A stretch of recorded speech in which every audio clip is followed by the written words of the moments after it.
जय हिंद सभी स्टूडेंट को। स्वागत है आप सभी छात्रों का आज की क्लास में। प्यारे बच्चों, आज की क्लास में हम क्लास 9th के साइंस के वीवीआई क्वेश्चंस को याद करेंगे। ये सभी ऑब्जेक्टिव क्वेश्चन आप सभी बच्चों के क्लास 9th के लिए बहुत ही इम्पोर्टेंट है, तो सभी छात्र क्लास को अच्छे से देखिएगा। चलिए क्लास को शुरू करते हैं और पहले क्वेश्चन को देखते हैं। पहला क्वेश्चन है 300 केल्विन तापक्रम किसके बराबर होता है। ठीक है, क्वेश्चन है कि 300 केल्विन किसके बराबर होता है। ठीक है, तो अगर आपने पढ़ा होगा तो आपको इस क्वेश्चन का आंसर पता होगा प्यारे बच्चे, क्योंकि इस क्वेश्चन का आंसर यहीं पर है 27 डिग्री सेल्सियस। ठीक है, तो इस क्वेश्चन का आंसर क्या होगा? आंसर हो जाएगा 27 डिग्री सेल्सियस। तो याद रखिएगा। चलिए पढ़ते हैं अगले क्वेश्चन की तरफ। अगला क्वेश्चन है सभी प्यारे स्टूडेंट के लिए, 25 डिग्री सेल्सियस तापक्रम किसके बराबर होता है। क्वेश्चन पूछा जा रहा है कि 25 डिग्री सेल्सियस तापक्रम किसके बराबर होता है। ठीक है, तो चलिए यहाँ पर इसके आंसर को अगर देखेंगे प्यारे बच्चे, तो आंसर हो जाएगा ऑप्शन सी, यानी 298 केल्विन। ठीक है, तो आंसर क्या बना? 298 केल्विन इस क्वेश्चन का आंसर है, तो याद रखिएगा। चलिए अगले क्वेश्चन को देख लेते हैं। अगला क्वेश्चन है सही बच्चों के लिए। अगला क्वेश्चन है प्यारे स्टूडेंट, 373 डिग्री सेल्सियस तापक्रम किसके बराबर होता है। ठीक है, क्वेश्चन है कि 373 डिग्री सेल्सियस किसके बराबर होगा। तो इस क्वेश्चन का जो आंसर होगा प्यारे बच्चे, वो होगा 646 केल्विन। ठीक है, क्या होगा इस क्वेश्चन का आंसर? 646 के। तो सभी बच्चे याद रखिएगा इस आंसर को। चलिए बढ़ते हैं अगले क्वेश्चन की तरफ और अगले क्वेश्चन को देखते हैं। अगला क्वेश्चन सही बच्चों के लिए कि गर्म भोजन या इत्र की गंध दूर तक किस कारण से फैल जाती है। यह बहुत ही वीवीआई क्वेश्चन है आपके साइंस विषय का कि गर्म भोजन या इत्र की गंध दूर तक किस कारण से फैल जाती है। ठीक है, तो इस क्वेश्चन का आंसर क्या होगा प्यारे बच्चे? आंसर हो जाएगा इस क्वेश्चन का विसरण। ठीक है, तो याद रखिएगा क्या होगा इस क्वेश्चन का आंसर?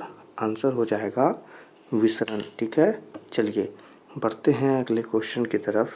अगला क्वेश्चन सही बच्चों के लिए ये है कि वह ताप जिस पर ठोस द्रव में परिवर्तित होता है उसे क्या कहते हैं। ठीक है, आपसे यह क्वेश्चन पूछा जा रहा है कि वह ताप बताइए जिस पर ठोस द्रव में परिवर्तित हो जाता है। ठीक है, ठोस किस में परिवर्तित हो जाता है? द्रव में। ठीक है, तो यही क्वेश्चन पूछा जा रहा है कि उसे हम क्या कहते हैं। ठीक है, तो आंसर होगा इस क्वेश्चन का प्यारे बच्चे द्रवनांक। ठीक है, सही बच्चे यहाँ पर ध्यान दीजिएगा। आंसर क्या होगा इस क्वेश्चन का? आंसर होगा द्रवनांक कहते हैं। ठीक है, तो याद रखना है द्रवनांक इस क्वेश्चन का आंसर हो जाएगा। चलिए अगले क्वेश्चन की तरफ बढ़ते हैं। अगला क्वेश्चन सही बच्चों के लिए कि पदार्थ की कितनी भौतिक अवस्थाएं होती है। वीवीआई क्वेश्चन है आपके लिए कि पदार्थ की कितनी भौतिक अवस्थाएं होती हैं। ठीक है, तो यहाँ पर इस क्वेश्चन का जो आंसर हो जाएगा वो हो जाएगा कि 3 अवस्थाएं होती हैं। कितनी होती हैं? 3 होती हैं, या इसे ऐसे भी लिख सकते हैं, कितनी अवस्थाएं होती हैं? तो 3 होती हैं, तो आपको याद रखना है। ठीक है, चलिए बढ़ते हैं अगले क्वेश्चन की तरफ। सही बच्चों के लिए अगला क्वेश्चन ये है कि निम्न में से कौन पदार्थ का गुण नहीं है। ठीक है, वीवीआई क्वेश्चन है, आपको क्वेश्चन पढ़कर भी लगता होगा। क्वेश्चन है निम्न में से कौन पदार्थ का गुण नहीं है। ठीक है, नहीं है पूछा जा रहा है, तो आंसर भी यहाँ पर देख लेते हैं क्या होगा इस क्वेश्चन का आंसर। आंसर हो जाएगा तरंग दैर्ध्य। ठीक है, तो आपको तो पता होगा इस क्वेश्चन के बारे में कि इसका आंसर क्या होगा, तो तरंग दैर्ध्य इस क्वेश्चन का आंसर हो जाएगा। चलिए अगले क्वेश्चन की तरफ बढ़ते हैं। अगला क्वेश्चन है 100 डिग्री सेल्सियस ताप का केल्विन में क्या मान होगा। ठीक है, क्या है? 100 डिग्री सेल्सियस ताप का केल्विन में क्या मान होगा। तो केल्विन में इस क्वेश्चन के आंसर को अगर बताएंगे तो केल्विन में इसका मान होगा 373.5। ठीक है, क्या होगा? 373.5। तो याद रखिएगा आंसर को। चलिए अगले क्वेश्चन की तरफ बढ़ जाते हैं। अगला क्वेश्चन है सही बच्चों के लिए कि सौर मंडल में प्लाज्मा अवस्था की उत्पत्ति का कारण क्या है। सौर मंडल में प्लाज्मा अवस्था की उत्पत्ति का कारण क्या है। तो आंसर यहाँ पर सही बच्चों को बता देते हैं। इस क्वेश्चन का आंसर हो जाएगा उच्च ताप। ठीक है, क्या कारण है। तो आंसर बनेगा कि उच्च ताप इसका कारण होता है। तो सही बच्चे याद भी रखिएगा। चलिए अगला क्वेश्चन सही बच्चों के लिए, गर्म करने पर गैस का आयतन क्या हो जाता है।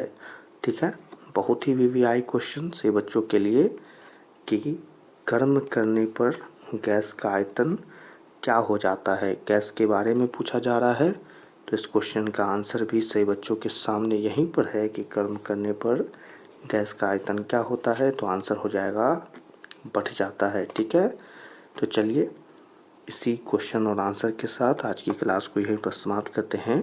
आप सभी बच्चे क्लास में पढ़ाए गए सभी क्वेश्चन और आंसर को याद कर लीजिएगा, क्योंकि यह सभी इम्पोर्टेंट है आप सभी बच्चों के क्लास 9 के एग्ज़ाम के लिए। तो आज की क्लास को यहीं पर समाप्त करते हैं। यह क्लास पसंद आई हो तो इस क्लास को लाइक कर दें और अपने क्लास 9 के फाइनल एग्ज़ाम और मंथली एग्ज़ाम के लिए चैनल को जरूर सब्सक्राइब करें। तो सभी छात्रों से मिलेंगे अगली क्लास में। तब तक के लिए आप सभी छात्रों को जय हिंद।